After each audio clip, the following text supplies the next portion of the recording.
whistle just blew. 56 innovators, 4 continents, 1 tournament.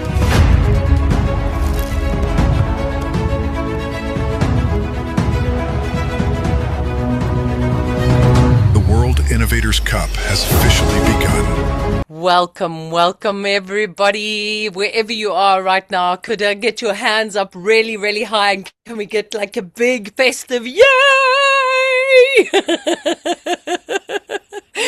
Awesome. Welcome into the space. Welcome to this magnificent, one of those days that you know it's going to be a milestone. It's going to be in your field for all time, and a special, special day for our wonderful friend and companion and mentor, Michael Brian Lee. This is World Creativity and Innovation Day, and we are celebrating the launch of Michael's newest book, World Innovators Cup. In South Africa, when the goal was scored, we all shout, La Duma! So wherever you are, can I get a big La Duma? No lack of energy. My name is Nikki Jackman Joy, and my passion is joy, and it's an honor to be your MC.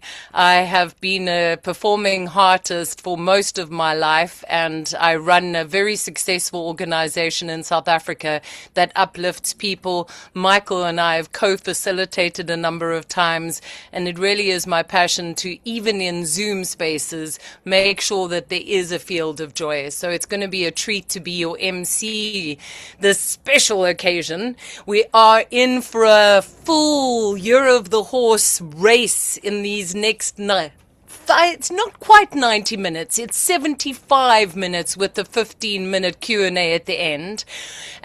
What we really will be looking for is the opportunity of hearing from a few of the fans of the book, having a couple of readings, seeing a few of the videos like the one we just viewed. And of course, we've got some star guests. You can see everybody with the blue background. We've got Jim Friedman.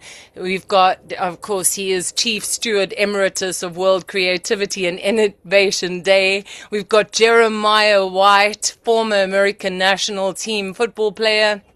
And of course, our Michael Brian Lee. So where are you, Michael? Can you give us a big wave? We're all here for you today, and of course, to really get behind your book. And the book is for sale today. It's the launch of the book. It is only for 99 cents. The ebook version is available immediately, and we're encouraging everybody throughout. You'll see the opportunity will be there. Go for the copy so that we can help a fellow creative have a shoot for the stars experience. WICbook.com. Jamie will be posting all of the links. It is going to be between Amazon and Barnes and Noble, so whichever you prefer, it's going to be unleashed.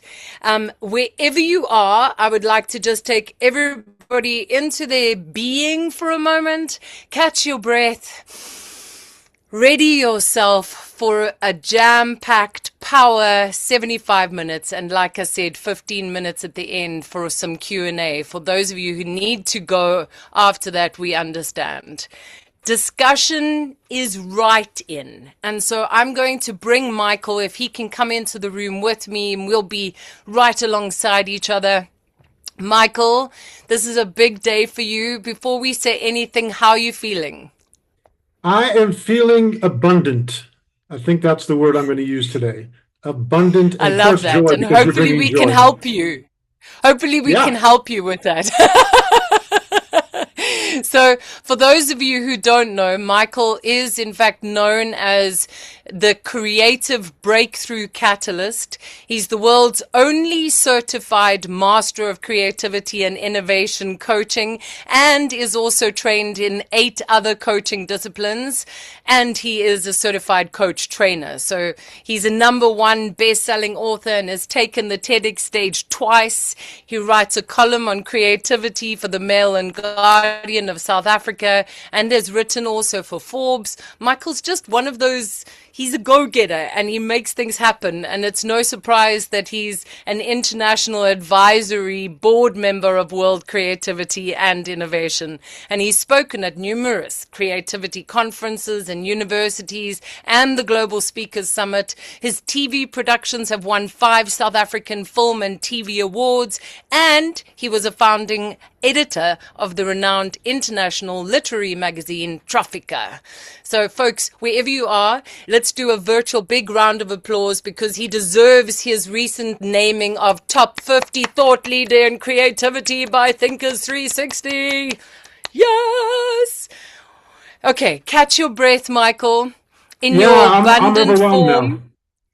Now. Good. Good. Well, in your abundant form, give us a little insight. What is the book for you? Okay, so World Innovators Cup was born the last World Cup. I just had this thought of making, trading cards of famous innovators playing soccer, just for no reason, really. It just seemed like, we cheer for the soccer players, we get excited about the athletes, but we don't really, get the same excitement for the innovators that have formed our world. So I just started making playing cards and putting them on LinkedIn, and then people really liked them. So this time around, I decided to put them into a book and actually collect a bunch of them and make them into an actual tournament. So there we have it. World Innovators Cup. I love it. So when you were working with it, was there anything specifically that stood out? Any innovator that was there for you or any surprises? The book is full of surprises for me because in order to really get a diverse range of, countries, genres of innovation, different genders, different types of people, we had to really reach and look for innovators that we weren't going to just be the obvious ones. There's some of the obvious ones there, but there's also people that I've never heard of until now, that you probably never heard of, and we're going to get to see a couple of those today as well. I love that. And I'd like to take a moment to just acknowledge all of you that have made time to be with us. Most of us are here to support you, Michael. Some of us have heard about this. So tell us, why should we buy the book? It's a great book. It's a lot of fun. There's 56 innovators in the book. Every one of them is given a real bio of the innovator. It's got a real game that the innovator did not actually play in from the World Cup or from another major soccer tournament. It's got a signature move that is made up, completely fictional, by the innovator, and then it has their inclusion in some way in that World Cup or other tournament game that is also completely fictional. So it's really a blend of fact and fiction. It's not really one or the other. People ask me, is this a novel? No. Is this a nonfiction book? Not exactly. It's a hybrid book, and it's probably one of a kind. The illustrations, the illustrator is not here today, but she did a fantastic job of making beautiful pictures of the innovators playing soccer. People, Thomas Edison playing soccer, Nikola Tesla playing soccer. I love the images. I did a double take when I looked at some of them. I was like, what? That's insane. Amazing. And how did this whole World Cup come into it for you? Yeah, look, there's games in the book that are interesting because I didn't know about these things. I became a World Cup fan only in 1994 when I was living in Prague, and Bulgaria went to the Final Four. And player Stoichkov was the big Bulgarian player that we got excited about. But I learned a lot about some interesting World Cup games like the Miracle of Bern. I want to just share one game. Does anybody here know the Miracle of Bern? It's a really, really interesting game. Germany played Hungary. Hungary had played 36 consecutive victories. They had beat Germany 8-3 previously in the tournament, and Germany managed to overcome tremendous odds to beat Hungary in the end 3-2. Because of a special cleat that Adidas had recently created that allowed them to play in all kinds of weather. It was that cleat actually changed the result, and gave them the miracle of Burns. So Ghana deep run in 2010 was a big moment in the World Cup that we have in the book. Morocco's becoming the first Africa team to make the semifinals. America, did you know America was the first team ever to score a hat trick in Wow. the World Cup? Jeremiah, did you know that America was the first team to score a hat trick in the very first World Great. Cup? America actually did very well in the first World Cup, was in the semifinals.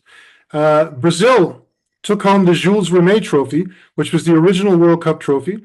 After they won the third time, they took the trophy, the real actual trophy, and they had to make a new trophy all over again because the original Jules Rimet Trophy had to be given away to the winner who had 3 World Cup wins. So there's all kinds of World Cup stories in the book like that as well that are not just about the innovators. So it's a mix of the two. It's so funny for those of you who are not in South Africa. When I read this, I was like, I wonder if this had anything to do with trying to get funding from our arts and culture trust because we are sports, art and culture. So I was like, that's clever. Just put it all together and we'll get the funding. But clearly it was your own inspiration, Michael. Beautiful. And then for you, is this book, do you feel like it will continue to have value even after the World Cup? I hope so. I mean, I think so. It's not about this World Cup. It's really about the innovators and, portraying them in a way that gives them more interest and more value to people than was there before. So obviously the World Cup itself will give it some moment now, but it can also really make it something that can last. There's a World Cup every 4 years, right? So hopefully people will enjoy it now and will continue to enjoy it. Oh, I love that. So, folks, one more time, a big welcome to you all. We're going to go into our first little video so you can get a sense of Team Europe, and we're going to be carrying on with the program.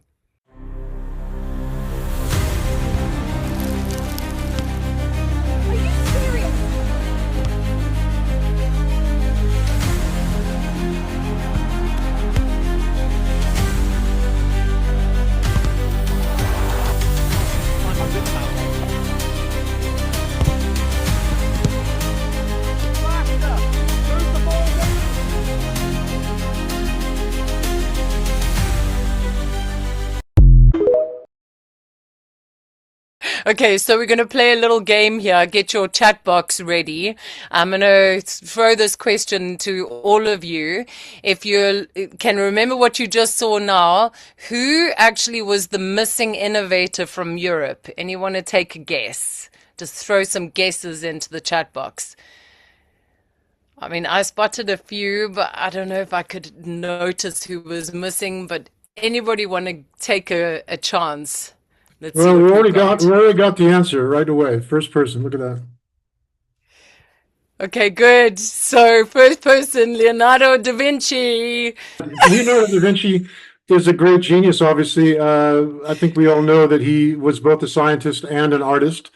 And he, never finished most of the things he started. He got distracted by other ideas.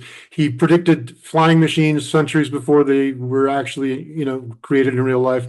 Quite a genius. I'm going to go ahead and read from the book to give you an idea of what the book is like. I want to read about a innovator who I personally think has got a really interesting story. Hedy Lamarr. Type yes in the chat if you've heard of Hedy Lamarr before. Hedy Lamarr? I can't say I have. Type yes in the chat if you've heard of Hedy Lamarr. Or feel free to give a thumbs up even if you have. So I think that most of us are a bit... Okay, Jim's definitely spotted it. Okay. Hedy Lamarr was a risk-taking actress who starred in Algiers, Ziegfeld Girl, and Samson Delilah, and was celebrated as one of the most beautiful women of her time. Her film Ecstasy was banned in the United States and is known as the first film to feature nudity. Huh. Yes, she was naked. Off-screen, she co-invented a frequency hopping system during World War II to prevent torpedo jamming, technology that later underpinned Wi-Fi, Bluetooth, and GPS. She also tinkered with inventions from traffic lights to soda tablets. And her Wow. signature move that we just made up is called the frequency hop. With sudden lateral bursts and rhythm changes, Lamarr hopped between lines of defense like a signal shifting channels, uncatchable, unreadable, and always one step ahead. The national match that we use for Hedy Lamarr is the 1934 World Cup when Austria's Wunder team, coached by Hugo Meisel, dazzled with their elegant short passing style. In the quarterfinal against neighbors Hungary, again Hungary, the match turned rough. It looked bound for extra time until Karl Zizek broke free to score the decisive goal. Austria advanced to the semifinals. But when the quarterfinal against Hungary turned ugly and the bruises were stacking up, the real surprise was Austria's starlet in boots, Hedwig Keisler, a young actress who shocked Europe with her daring first film. She flickered across the pitch in sudden bursts, a move that teammates called the frequency hop. One moment she was drifting left, the next she had skipped to the right, leaving defenders staring like they'd lost reception. With the match dragging toward extra time, Keisler feinted, hopped, and slid a pass through a crack in the static. She fed Joseph Buchanan, and bang, the game was over. In the semifinals, despite Keisler and Krew's best efforts, the team fell to Germany 3-2, led by Albert Einstein in disguise, who had come to sneak onto the Nazi squad in place of Ernst Lerner in order to embarrass Hitler when Die Führer realized that the victory for third place had been caused by a Jew. Back home, the Hollywood gossip columnists didn't know what to do with her. Was she a starlet, a scientist, a soccer player, or a spy? Keisler simply hopped again, this time to America in the new identity of Hedy Lamarr, as well as into a patent that would later decades become Wi-Fi and Bluetooth, and the world is still trying to catch her signals. She said, "Any girl can dribble a ball. The real power is knowing when to change the frequency." Nice. I love that. I think we can throw out some emoticons. One of the things I'm loving about Zoom lately is that you've got all these rad emoticons and then you can create like all sorts of expression and fun. I wanted to give another game, Nikki, which I wanted to give people the opportunity to choose between Shakespeare or Shaka, since they're both SHs. So let's type in the chat real quick. Type in the chat real quick. Do you prefer Shakespeare or Shaka? Okay, which one are we getting? It looks like we're getting Shaka. Are we getting a strong Shaka? Shaka already, unless we get some more Shakespeares, it's a Shaka win. No, looks like it's Shaka. Still looking more Shaka. Let's go with Shaka. Shaka! Shaka founded the Zulu kingdom in the early 1800s and became one of history's most influential military innovators. He pulled together scattered Nguni clans, introduced the short spear, assegai, the bullhorn formation, and new close combat drills. His signature move was the buffalo horn blitz. He lured opponents into the center, then released runners from both flanks to close around them. The wide players swept forward like horns, while the midfield pressed straight through. Once the trap was set, the attack ended with a sharp assegai strike. National match. The 2010 tournament in South Africa was the first World Cup held on African soil. The opening match in Johannesburg drew nearly 85,000 fans, with millions more watching worldwide. South Africa faced Mexico, and the stadium was alive with the sound of vuvuzelas. Sipiwe Shabalala scored a thunderous opener, and Mexico equalized, and the game was on. But let's hear about how Shaka had to do with that game. In that World Cup, the honorary captain Credo Mutwa, who's also in the book, urged Bafana to channel Shaka's discipline and edge. His legacy wasn't neat tactics on a chalkboard, it was the raw ability to unsettle an opponent, which Bafana lacked. Shaka began as a striker with Mtetwa United, coached by his mentor Dingaswayo. In a tense semi-final near today's Quad de Kuza, he stood up for his sharp control and ability to find open ground. A rift over leadership pushed him to break away, and he formed the Zulu 11, recruiting strong players from across southern Africa. His breakthrough came at Cockley Hill against the reigning champions Ndwandwe FC, the original indigenous leadership of the area. With the match still even, he unveiled the Buffalo Horn Blitz, speed on the wings, pressure through the middle, finished by the assegai strike. The Ndwandwe formation collapsed, and Shaka's side claimed the trophy. He said, "A good footballer is the one who obeys." And speaks to Shaka's discipline, that phenomenal warrior holding troops and troops and troops and troops.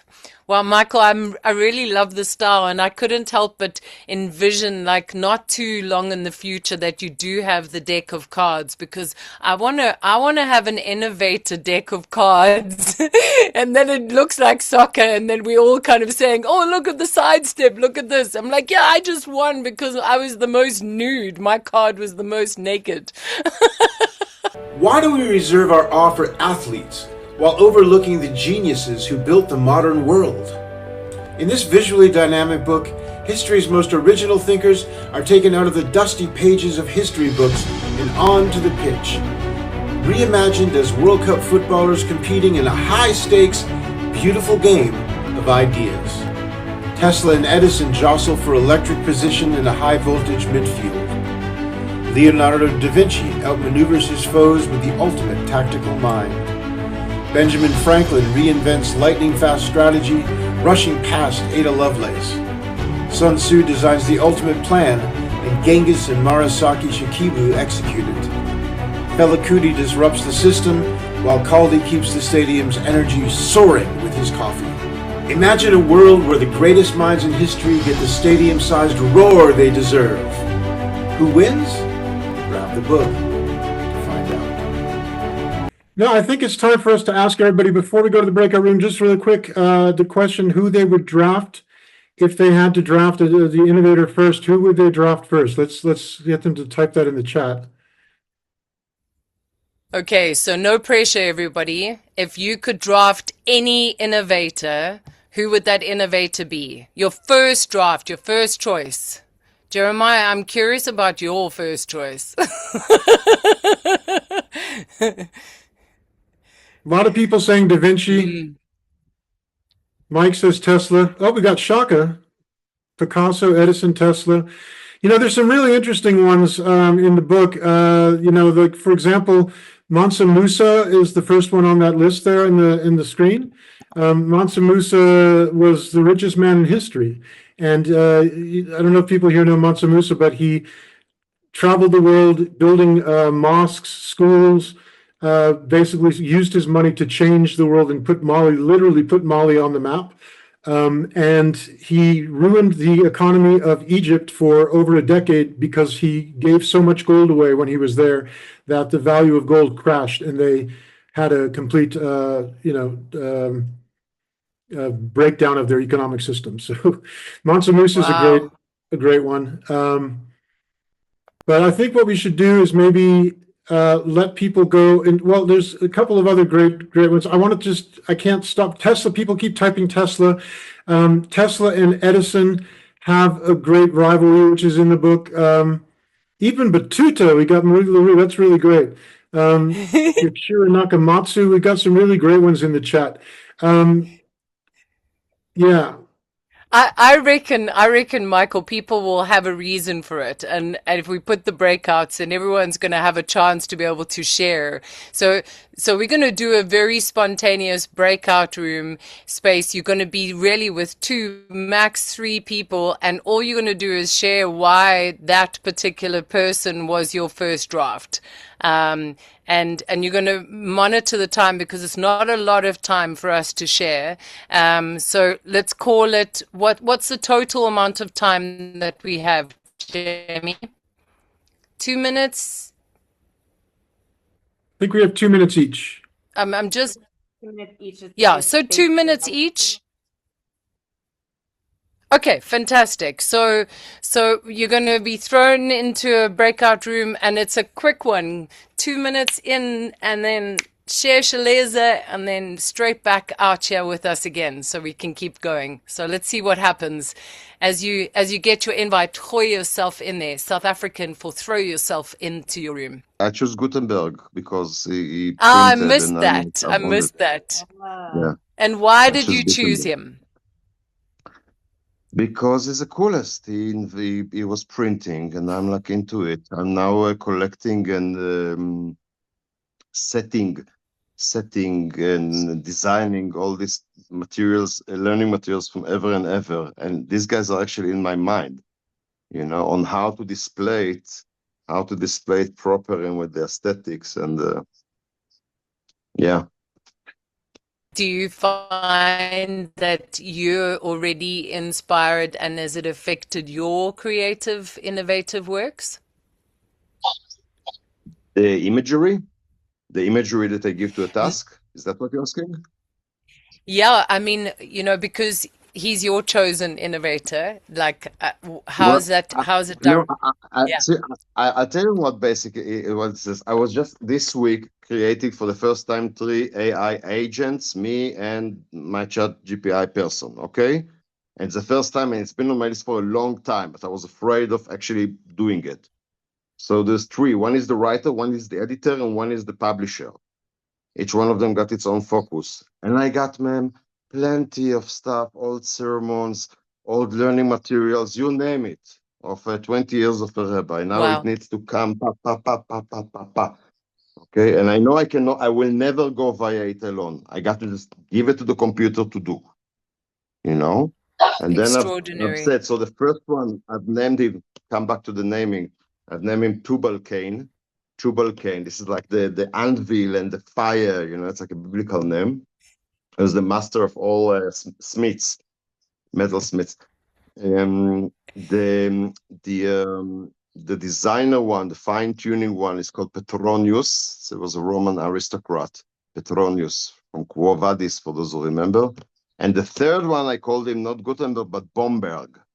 Bomberg. It was Daniel Bomberg. He was the first to print the Bible and other volumes, 16th century, even before 15th century. Amazing. Bomberg. So it's like a Amazing. thing in and and Michael Thing has always been inspiring in his lovely, in his amazing inspiration way, on that to be on top and Here, here. okay. Anyone else can share? Yeah. No, I Yeah. love that. Yeah, no, thank you. I appreciate that. And while we're waiting for the rest, Jeremiah, did you have a favorite? I didn't see yours. Tesla. Okay. Okay, cool. Any particular reason? Yeah, I just love this battle between him and Edison, this incumbent versus the insurgent, the this Yeah. the the established player versus the innovator, Yeah. and There, there you and go. and to be quite honest, I like the name of the move, the Tesla coil. I'm going to use that. We actually could see a very interesting influence of soccer starting to adopt some innovative terms. Yeah, I think so. I love that. Cool. And Jim, did you have a first draft choice? Yeah, I think that I would go with um, Benjamin Franklin for a very Mm, specific reason. Um, he was so human and he was so flawed.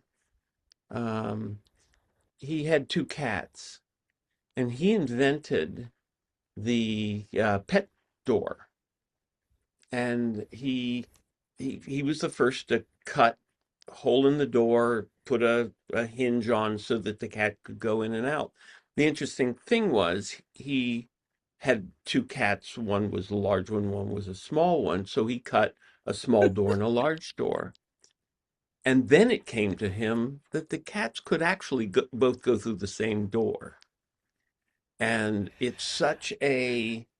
um, it's such a wonderful failure moment that yeah. that I think people don't realize that we get so caught up in what we're looking at that there is no such thing as real creativity innovation. It's all the iterative work that follows the mistakes that we make. Yeah, yeah. I love that. And it's amazing too. I wonder if he saw something with the cats that he could go with the smaller because cats actually are liquid. They're not, they're Right. just Absolutely. Anybody who has a cat knows that they're the ultimate innovators for getting out or into something. So amazing. Well, folks, it looks like we're coming back into the space, and I think the breakout was a little bit challenging, but I think we got through it. I think as folks are starting to come back in. Um, Jim, I am curious if you would give just one final insight for you when you're looking. We can have a proper chat with you just now, but when you're looking at all of this, what's the feeling that you have? Are you excited? Does it? I think I think it's absolutely fascinating. Um, and of course, I'm an educator. I'm a person who researches all of this stuff and deals with it um, in the classroom, and the connectivity of two things that don't belong together. Um, I think of Benjamin Franklin was probably one of the least athletic human beings on the planet. And just to see him all buff and waddling down the or no gliding down the pitch, and I think that's just an amazing connection. We do innovation tools, one of which is force connections, and this is kind of the ultimate force connection. I love that. I love that. Actually, it's a perfect lead from the breakout rooms as well, because we put everybody into a forced connection with the breakout room as well. So, Absolutely, great things so happen thank with force connections. Exactly. It's the perfect catalyst, actually. Something's going to happen, that's for sure. So, welcome back, folks. Hopefully, you've had a chance to do a little bit of sharing yourself. Feel free to throw in the chat box anything that you learned from your partner, and we're going to keep the momentum. And I am really quite honored to welcome into the space, and maybe we can already spotlight him, Jamie. The wonderful Jim Friedman is here with us today, folks, and I feel like he actually doesn't need an introduction in a space like this. But for those of you who don't know, Dr. Jim Friedman is the White Family Clinical Professor of Creativity and Entrepreneurship at Miami University in Oxford, Ohio, where he teaches creativity, innovation, and entrepreneurship. And he also serves as Chief Steward Emeritus of World Creativity and Innovation, having been the active leader of the project for almost a decade. It's an honor to have you here, and I'm so thrilled that we are doing this, Michael, on this great day, and that Jim can be with us. And one more time, wherever you are, actually clap hands for World Creativity and Innovation, for like everybody that doesn't get applauded for all their innovation and awesome work. And over to both of you. I'm curious about the conversation, to you, Michael and Jim. Hey, Jim. Good to see you. Good to be seen by you, Michael. If we could just get everybody to, that's my line. I always say that. If we could just get everybody to get a little brief introduction to what World Creativity and Innovation Day is, that would be super cool, since Let's you're see what the I can do about that. world's biggest expert in that. Yeah, actually, I'm not. So let me salute the innovator of world creativity and innovation, Marcy Siegel, who created this 25 years ago next month.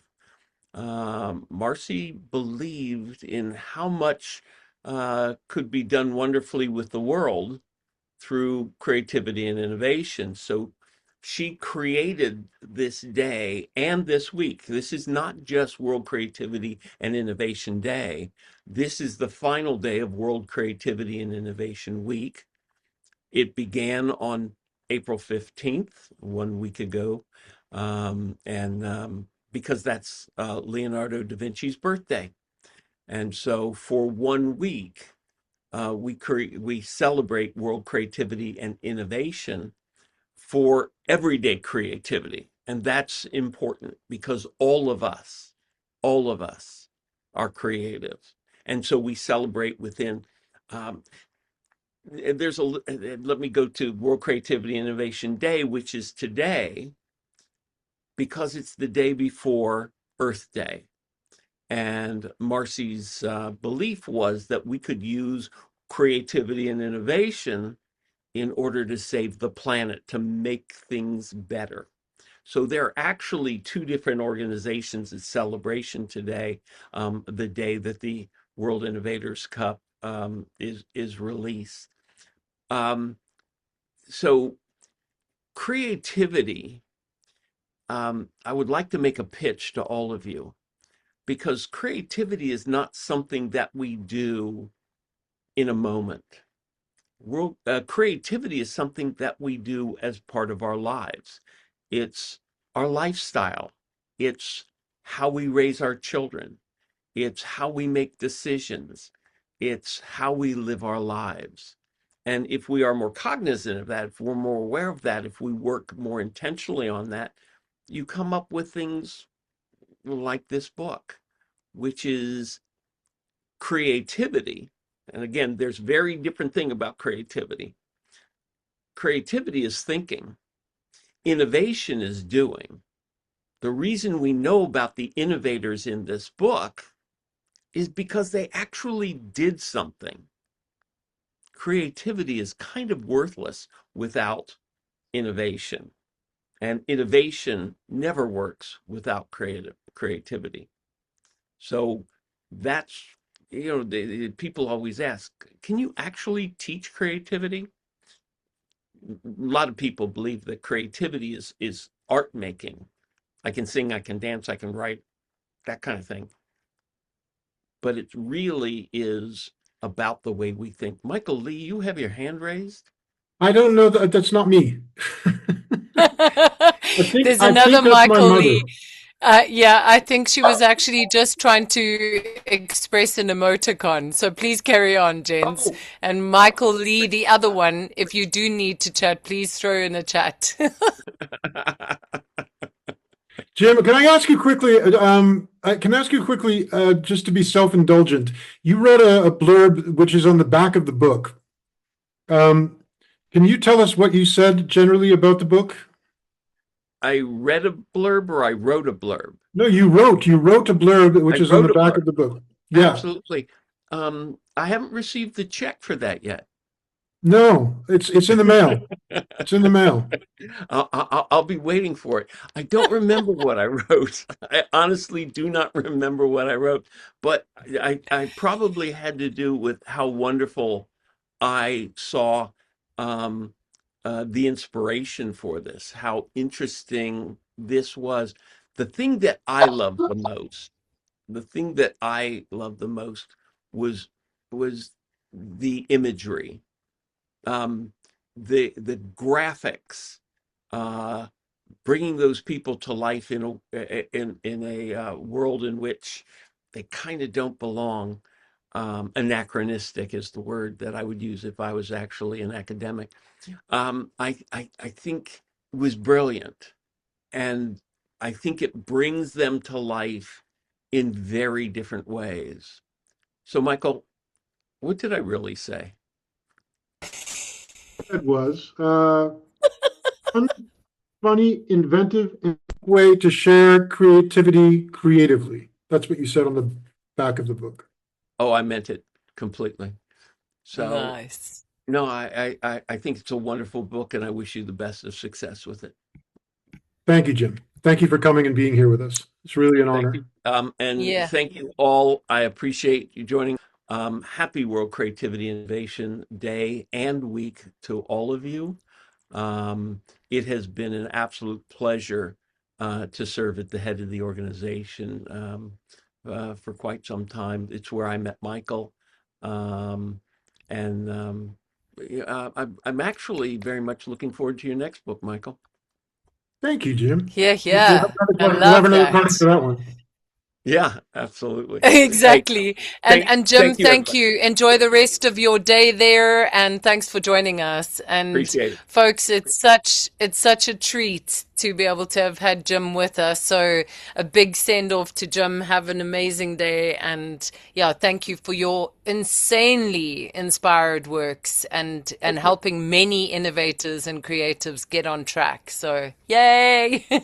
Take care. So, folks, we're keeping the momentum and we're jumping straight into an extraordinary opportunity of actually having David Hancock here, the CEO of Morgan James, the actual publisher of this wonderful book. So, as far as I know, the Morgan James is New York-based house, and they are publishing the book. So, are you there, David? And can you come into the space? And would you tell us, please, why you chose to publish this book? I am here and thank you for having me. Man, what a privilege it is to see this come together. Nikki, you're doing an amazing job. But Michael, first of Thank all, you. congratulations. Oh man, this is the energy is just amazing. But congratulations, Michael. This has been long term coming. But this is one of those books where, the moment you hear the idea, you just smile and think, why didn't I do that?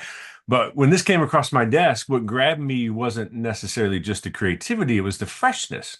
In a world where so many books feel like slight variations of something else we've already seen, this one is original, truly, truly original.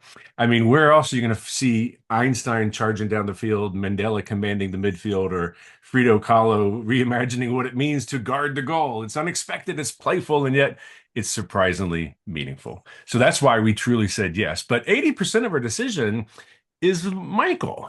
For us, that's where the real joy is. That's where the real meat is. That relationship that Michael desires to have with his audience, his passion for his audience.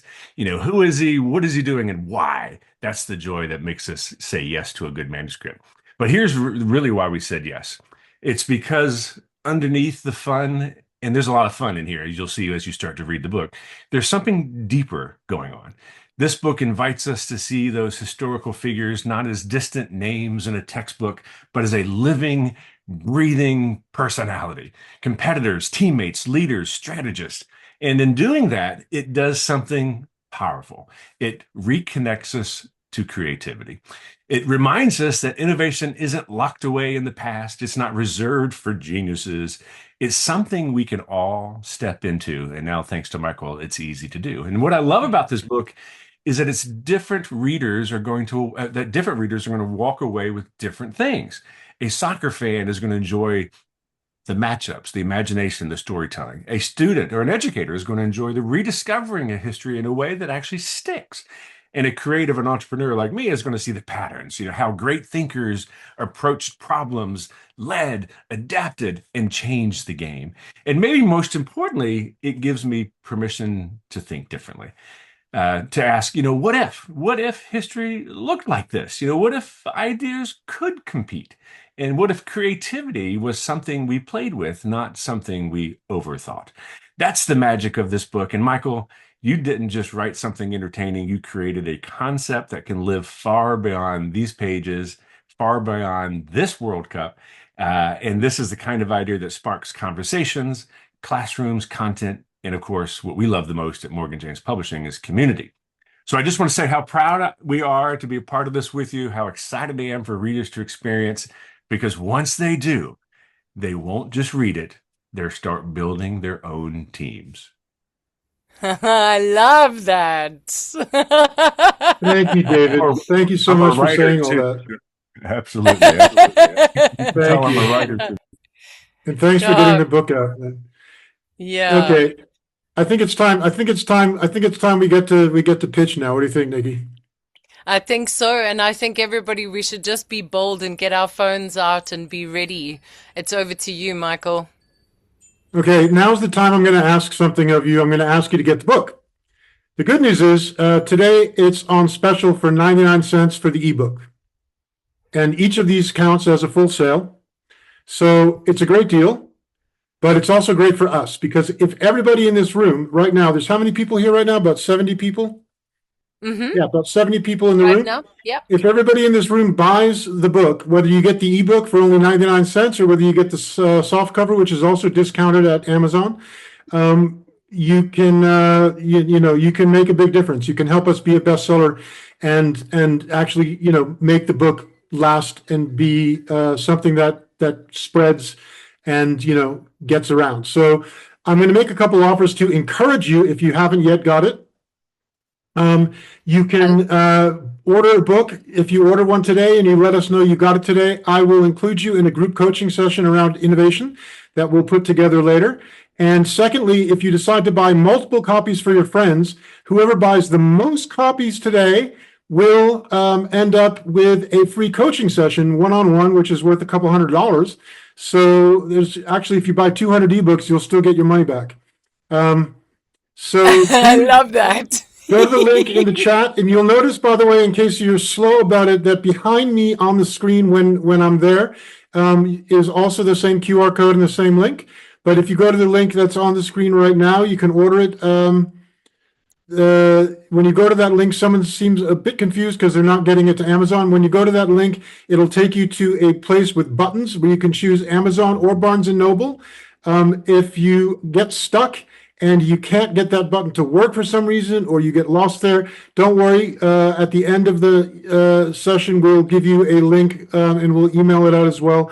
That will take you directly to Amazon where you can get it as well. But do let us know in the chat if you're trying to get it and there's a problem. We're going to get to Jeremiah White in just a minute, which is going to be an amazing conversation with a great soccer player. But before we do, I want to give people an opportunity to take a couple minutes, if you haven't got it yet, and actually get yourself a copy of the book. And I also want to use this opportunity to just say, Michael, I've been diving into it. So I'm one of those people who multitasks a storm, and I love to do lots of things. And I really enjoyed that I didn't have to read the book all solidly. That's my next task, is to read the whole book from front to end.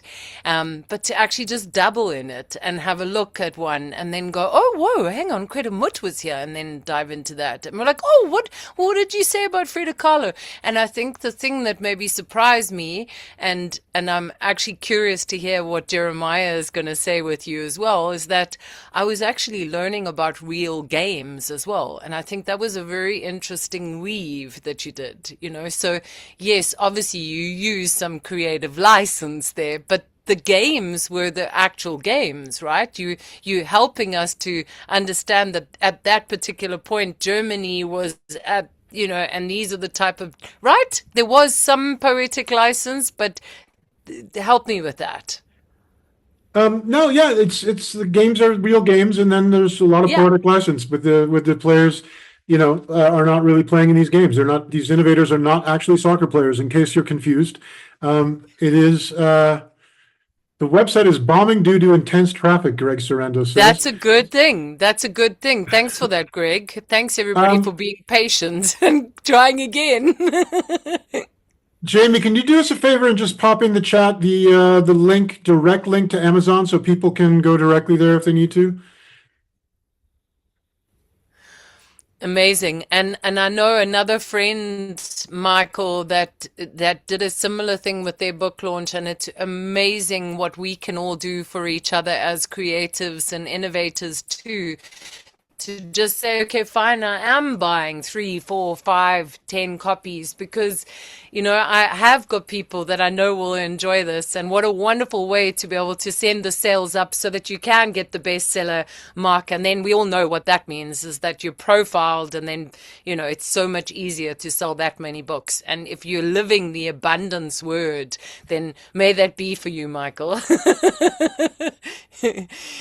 So, can I get a thumbs up? How many of you were already able to buy it? Let's see what collectively is already in the field. Yes, I'm seeing at least 1, 2, 3. Can I get a 3? I'm going to get into my auctioning mode here in a moment. Have I got a 3? Have I got a 4? I've got a 4. I've got a 4. I've got a 5. I've got an almost. I've got a Marie. I've got a 6 now. I've gone up to 6. Have I got a 7? Have I? I'm going to let you guys keep going on with that. And I'm going to bring in the wonderful Jeremiah. So, Jeremiah White is a former professional footballer who played as a forward and winger across leagues in the United States, Serbia, Greece, Denmark, Poland, and France, as well as being the first American to play in Saudi Arabia and, of course, a member of the United States national team. Today, he is a respected mentor, entrepreneur, and advocate for the growth of soccer in America through his company, White Sports Ventures. Jeremiah, thanks for being with us. I'm going to put you in the spotlight with our wonderful Michael. But before you do, Oh, nice.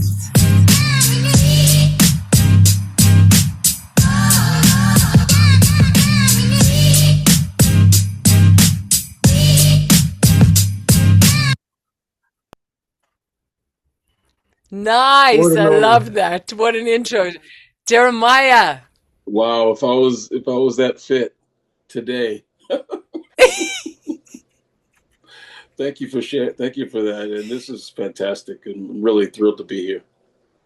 Really thrilled. Jeremiah, welcome, man. Thank you for coming. Thanks for endorsing the book. Thanks for being here for the event.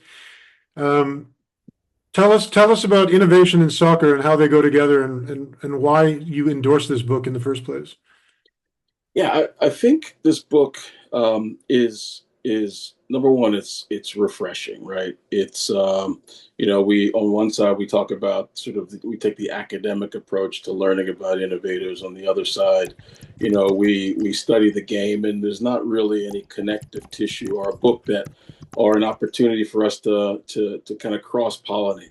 And when you think about the game, more players don't. Very few players become professionals. So that means that space between the goal, the efforts people put in to play, and the realization of a professional dream, there's a lot of folks in between that don't make it. So what that means is there are a lot of opportunities for people to still contribute to the game that doesn't necessarily mean that they're on the field playing. So you've got lights, right? You've got stadiums, you've got training facilities, all this technology that goes into making it possible for us to play and watch and consume the game that we love. All of this ties together, and I think this book is a great source of inspiration for the folks that really, frankly, don't make it. I think it's great connective tissue. Thank you for saying that. Yeah, absolutely. Tell us about your involvement with innovation, and how innovation and football have come together for you. I know you do a lot with supporting the growth of soccer in America. Tell us about how you support growth of innovation in soccer. Yeah, so I invest a lot in companies that are AI based. So I do a lot with, it's funny. I was one of the first athletes that was interviewed about the feasibility of goal recognition technology. It was a company out of Iceland that I remember having that early discussion with.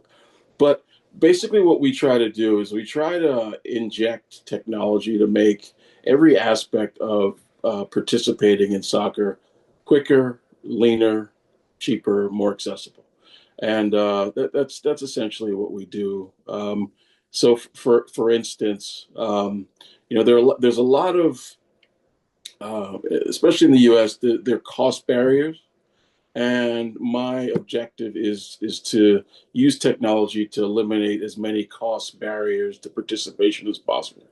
The other thing that I'm doing is, and the book is a great example of this, it's using the ideas of those that have come before us, using those ideas for good, right? In a fun way to create conversations. Part of what I do is helping people understand how AI is now able to sort of to absorb the information that you've written, or you've sort of said on video, and you take that information and replicate your ideas. Basically, be able to create content that has your source, your signature, and basically informing people, athletes in particular, about how to protect themselves. From not just theft of material, but also people essentially being able to take their experiences and replicate new material. Right. So that's one of the things that I do. But I think, again, this book is an amazing example of the good that can come out of using others' ideas in a fun way, to build, I think. So that's really where that's the side I sit on. That's why I wanted to endorse the book. That's why I got behind the book. Initially, I thought, I said, how in the world are you going to connect Tesla to a game? And so I was a little unsure, but as I read, I said, you know what, this is something that needs a platform. This is a concept that is risky, but it's well executed, and I think it needs a platform, particularly among the younger folks. I really think this is something that younger people should, especially young athletes, should take a look. And my hope is that even in your next book, you'll take it a step further and include the tools and the people around the game that make the game possible, and how these innovators have made it possible for them to support the people on the field. That would be cool to see. Speaking of Tesla, I just wanted to repeat for people that were in the breakout rooms that you said your favorite innovator was Tesla, and you said why. Can you just tell us quickly why before we move on to questions? Okay, I'm going to give you the worst answer, but it's the real answer. I like the idea of the Tesla coil. I'm just being honest with you. I like the name of that move. But honestly, the other side of this is I always bet on the insurgent, and I think, and I also always bet on people that really are innovators in terms of how they push ideas and test ideas, and aren't afraid to fail, because we fail forward. And before I got really good at doing whatever aspect of the game I was really good at, I made a lot of mistakes along the way. So Tesla in particular, his journey resonates with me. So Love that. Thank you, Jeremiah, for being here, man. Yeah. Thank you so much. thanks for having me. Yeah, such a treat. Such a treat. I actually hope that this is the start of a lot more soccer and creatives and innovators together. Like, I love the idea. I think it's such I've always thought as an actor that soccer players are the best actors. You've been watching a lot of Neymar.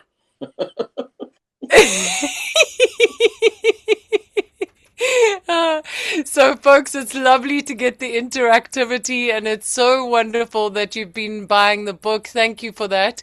We are going to open up the floor for some Q&A, and you can just raise your virtual hand so we can have the man, Michael Brian Lee, the author of World Innovators Cup, is in front of you, and it looks like we have some questions already. So would you like to take these questions, Michael? I'm here to support.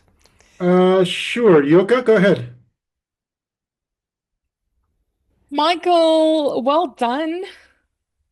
Well done on this excellent launch. I can't wait to read the books. My question is, how did you decide which innovators would actually make the cut and get into the book? Yeah, that was not easy at all. Like I said at the beginning, there's a lot of people I hadn't even heard of before when we first started doing research. But really, it was just to make a balance of different countries. There's 4 continents. The continents have to get balanced out. So we needed to have people from Europe, from Africa, and so on. And it really was just a matter of, it's hard to explain. It was a matter of instinct, but also making sure there's different people from different countries. You could easily have everybody from England, it'd be like easy to do. You could easily have like tons of people from the United States, but we didn't want to do that. We wanted to make sure we had people from Mali and people from, Japan and people from different countries all over the world. In fact, I want to show you, because it's an unusual one, I want to show you the video of the African innovators. Can we show that? I want to show you who some of the African innovators are. Na na na na na, oh, na na na na na, oh, na na na na na, oh, na na na na na, oh. We're stepping on a sacred ground. The world is watching, hear the sound. Together strong as single beat. Our hearts ablaze, feel the heat. We're bound as one for victory's call. Through highs and lows. So that's the African team. And again, we have a missing innovator there, a couple. Should we play the game quickly? Good. Yeah, let's play again. All right, folks, you want to just throw in there, which ones would you say, who's the missing African innovator? There's a Fatima response already. Who was missing? Massa? Billy Fatima was there. It's a great one. Kathleen, thanks. We noticed you've already bought. Nice. I'm loving that there's still book sales happening. Anybody else want to take a go? Who is missing from Africa? We have a problem. One of our players doesn't exist. Or at least, nobody can prove they do. In 2008, someone called Satoshi Nakamoto published a document that invented Bitcoin and redesigned the entire concept of money. Then, they vanished. No face, no interview, no trace. Every intelligence agency on Earth has tried to find them, but nobody has been able to find a single thing. There is a Bitcoin wallet believed to be theirs, sitting untouched with tens of billions of dollars inside it, that hasn't been logged into once. Either they're a master at keeping their identity a secret, or they're a ghost. In the World Innovators Cup, Satoshi Nakamoto is the Africa substitute. They come off the bench in the 67th minute, and the opposing team has no idea how to contain their attacks. 56 innovators, and one of them is a ghost. The full story is in the book. Pre-order through the link in bio. Yeah, that's from TikTok, so it's got a little pre-order thing again. Remember, pre-order if you haven't done it yet. You've got it right there. There's the QR code. So it might seem weird that Satoshi Nakamoto is from Africa, but the point is we don't know where Satoshi Nakamoto is from. So why shouldn't Satoshi Nakamoto be from Africa? Why shouldn't Bitcoin have been invented by an African? Why not? 100%. I think we can claim that. I think it's a safe claim. So in World Innovators Cup, Satoshi Nakamoto is from Cameroon. Okay, great. We've claimed that. I love the innovation of that. Thank you, Michael. And looks like we have got some more questions. So should we keep the momentum on the questions? And Let's do that. Audrey, go ahead. Yeah. Hi. Yes, Michael. Nikki asked the question, but I'll ask it again because you didn't answer. Can you choose a favorite? I know it's hard and they're all your children, but my favorite, because of the relatability, is Mansa Musa because of the consistency and the long build. I relate to that because that's how I've built my businesses. What's your most relatable character, if you can choose one? I can't possibly choose one out of all of them. As I mentioned, there's some really interesting ones that I might draft first, but what I can choose is my favorite signature move. Okay, go for that. I can't choose it. It's called, it's Jamie, are you ready? Let's play them the signature move. You have the signature move of Shakespeare? My favorite signature move is Shakespeare. Watch this.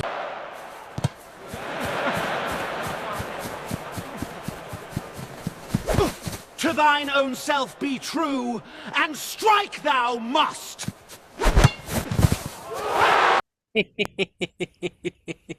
It's called the soliloquy stall, in which Shakespeare stops the play to deliver a soliloquy, and while everybody is trying to figure out what he's talking about, he scores.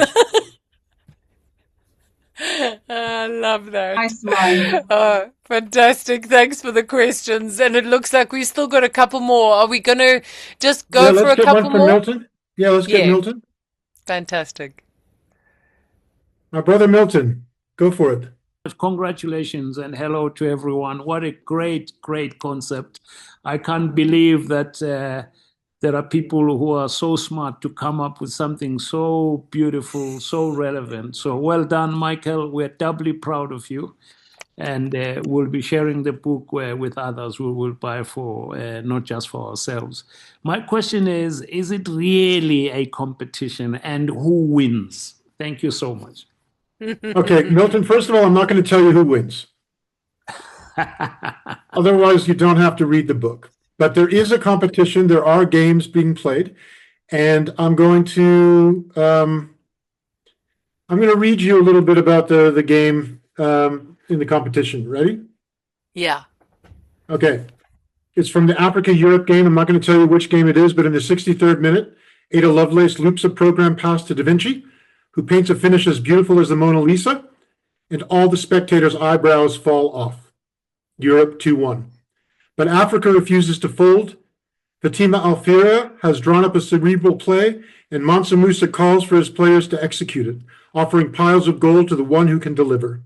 In the 77th minute, Credo Mutua releases Fela Kuti on the wing. He slows, waits, then squares for Shaka, who spears it home, 2-2. Galileo and Hero trade inventive saves. Will it go to penalties? And I'll leave it there. You have to read the game. Oh, sneaky. Love it. Bravo. And Michael, you're going to give us a couple more questions because there are still, I'm seeing there's still Warren and Adam and Dr. Billy. I think what we should do is this, just to honor the commitment we made to people to not go over. Let's go ahead and close the formal event, and then we still have time for 15 minutes to take those questions. So we can That's take those fantastic. last So, questions. yeah, that's fantastic. So Warren, Adam, and Dr. Billy, hang tight. We're going to come back to you. We're going to really just move into the final closing part of our program, and then we'll go into still some Q&A after. And so I'm going to hand over to you, Michael, for a vote of thanks. Well, not to me. I'm going to actually give the microphone to my fiance, Stuart Jureka, and she is going to give us a vote of thanks for the beautiful fact that you've all been here today and been so great. So why don't you go ahead and spotlight Jamie just to Spiwe so she can give us her vote of thanks from her office, nonetheless. Of course. Right. So good evening, everyone. I'm Spiwe Chireka, and I'll confess I may be the least objective person in this room tonight because the man we're here to celebrate is the love of my life. I'd like to begin by thanking Nikki for hosting this evening and just for the the invitation to say a few words. So the World Innovators Cup was born from a beautifully simple question. What if history's greatest minds, so we're talking Tesla, Marie Curie, Ada Lovelace, Yaa Asentawa, Wangari Maathai, what if they didn't just change the world from their studies and laboratories, but laced up their boots and took to the pitch? What if Shakespeare ran the midfield? What if Edison and Tesla finally settled their rivalry in full? Their rivalry in a full cheering stadium. That is this book. It is funny, brilliant, and quietly profound. And what better time arriving just 2 months before the FIFA World Cup, when the world's eyes turned to the beautiful game. Michael has done something the World Cup does for footballers. He has made celebrities of innovators. He's put them on the world stage where they actually belong. What you'll be reading, or you'll be reading a week from now, is not just a clever idea. It is the result of very late nights, real sacrifice, and a journey that was not always straightforward. There were moments that tested him deeply, moments that would have stopped many people, but he came back to this project again and again because he believed in it. And I am so glad he did, because the World Innovators Cup does something rare. It makes learning feel like play. 56 innovators from Africa, Americas, Asia, and Europe, each with a real biography, each reimagined on the pitch with wit and warmth. It will make you laugh, it will make you curious, and it will send you down a rabbit hole learning about people you've never heard of and wondering how you didn't know them sooner. So, to Michael, I say you wrote something anyone who believes imagination is as vital as oxygen. And tonight we see that it actually is. This book makes a perfect gift for the football fan who thinks they don't like history and the history lover who thinks they don't like football. It will surprise them both. So please join me in celebrating the author of the World Innovators Cup, the love of my life, Michael Brian Lee. Congratulations, baby. And everyone, please go get the book. Thank you. Woohoo! Wherever you are, can I get a yay? Yay! Amazing. And I know that we have a really special gift to have a closing prayer. And so I'd like to invite into the space Rabbi Sa'ar Shaked to do the closing multi-denominational prayer. Good friend of Michael's. If you're here in the space, it would be lovely to have you with us. Thank Pop your you. camera Do you hear me on well? and we can see. Do you hear me We well? can hear you. Gracious God, we leave this space grateful. Grateful for the gift of searching mind, for the courage to put conviction into words, and for the generosity of sharing what one knows with those who need it. We ask your blessing upon Michael Brian Lee, upon this, his book, World Innovators Cup, and upon every reader into whose hands it shall travel. May the ideas born in these pages take root in the hearts and minds, bear fruits in actions, and in endless, small and fruitful ways will make our world more beautiful, more thoughtful, and more humane. We are thankful. Our World Innovation Cup is full. We leave this assembly satisfied, having witnessed a labor well crafted and presented. As Ecclesiastes 12:10 says, and that which was written was upright, even words of truth. Indeed, this evening we had witness in our eyes that those who sow in tear shall reap in joy. Amen. Amen. Thank you. Thank you. And it's wonderful that we have the opportunity to make the moment sacred. So thank you, Rabbi, for bringing us into the sacred as well. And from my side, I've actually been I feel so blessed that this is how I've had a completion to my day of creativity and innovation. And Michael, thank you for giving me the opportunity to be your MC. As Sipiwe said, really to everybody, thank you for joining us. We are going to still keep the room open. If you haven't yet bought the book, do, because this is the time and we're making that launch impact. I want to do the rocket. I kept looking at it. I was like, I want to do the rocket. I'm going to send the rocket. So rocket, we just send you off with so much momentum, and that you just shoot for the stars, Michael.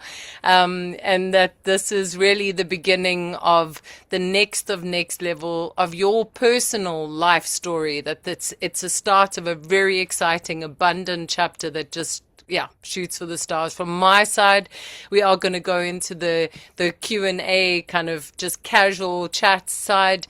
Nikki Jackman Joy, your host, MC. Michael, thank you again. Everybody, thank you for making the time, and stay if you want to keep chatting. Yay! We got a question from Warren. It was first, I think, and then we'll go to David. Warren, go ahead. Hi, Michael. Good to see you again. Nice to see you, Warren. Thanks for coming. Yeah, no, thanks for the invite. It's been an absolute treat. So, are there any games for people to play, or any tools within there for people to learn how to be innovative? So that is your job. You and I are going to work together to create a game out of the book. Those who don't know, Warren is a representative of a game for leaders. I believe it's called, what is it called again? MapQuest? Mapstel, yeah. Yeah, and so Warren, no, there is not an actual game you can play, but I would love to develop that with you so that you can actually play the game with the innovators in the book and actually play along with them and not just read about them. So please, let's talk. Yeah, awesome. Thank you. Yeah, Is and that it a looks yes? like Dave. Yeah, he looks like it. That way. And David has his hand up as well. I just again want to say, well done, Nikki. Thank you so much for doing this with Michael. And Michael, I'm so proud of you. I just wanted to share, didn't have a question, but I just want to share that already today you have debuted as an international best-selling author. So I'm seeing it already on Amazon as a bestseller in multiple categories. We're shipping more books out this week. It's so exciting. I'm so proud of you, brother. Thank you, David. Thanks. The publisher has a secret link to see in the back end we can't see. So thank you, David, for sharing that. Absolutely.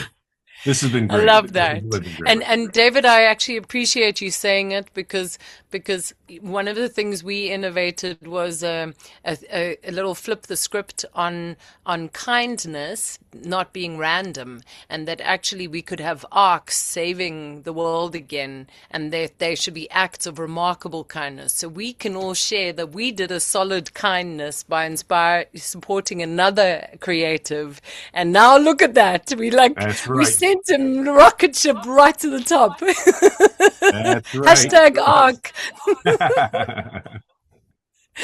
Nice. Fantastic. Any last questions, folks, before we get to close the space?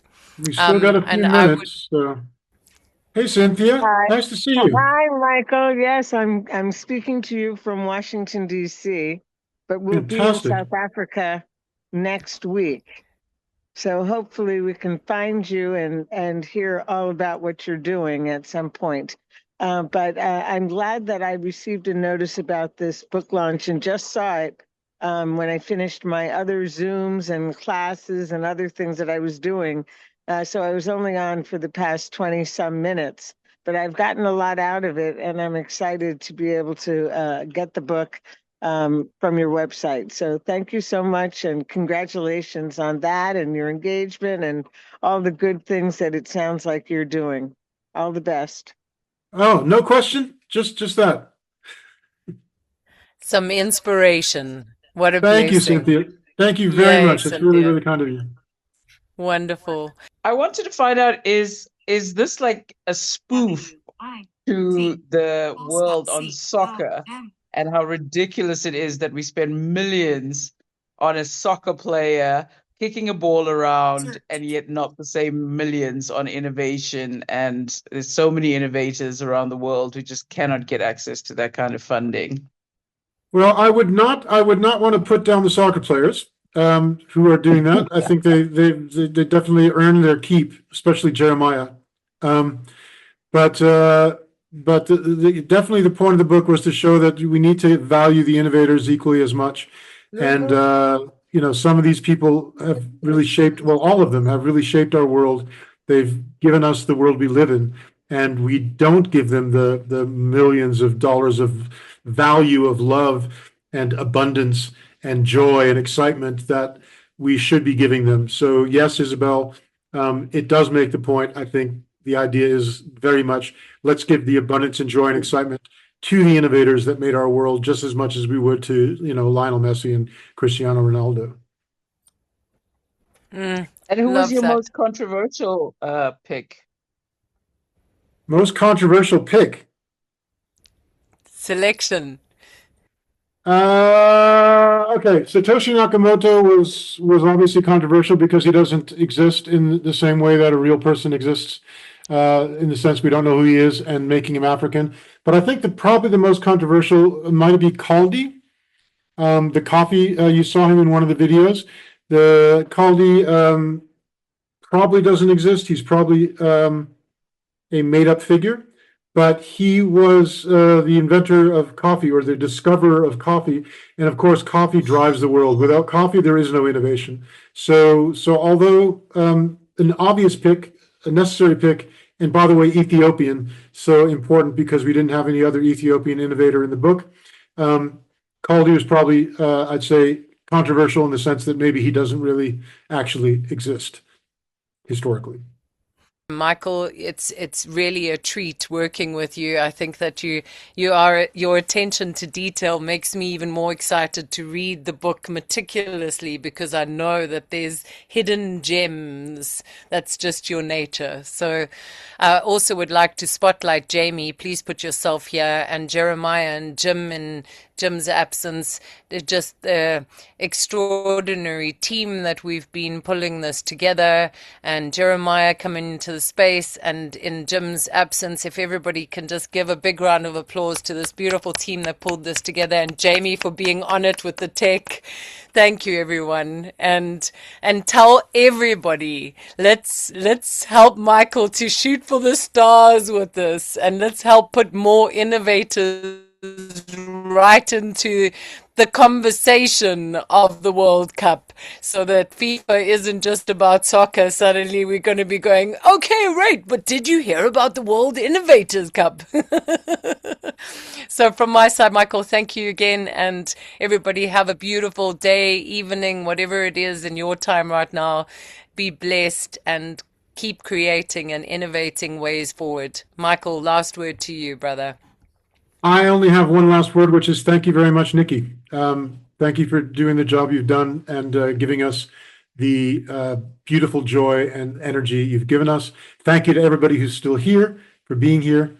And one last word, please spread the word about the book. Spread the word about the book and spread the word about the book. Abundance is the word of the day. So let's be abundant and blow it out. Please. Yeah. And may that abundance be on everybody. May all of your projects and all of your people. Indeed. So thank you, everyone. And God abundance bless. for everyone. Yay. Ciao.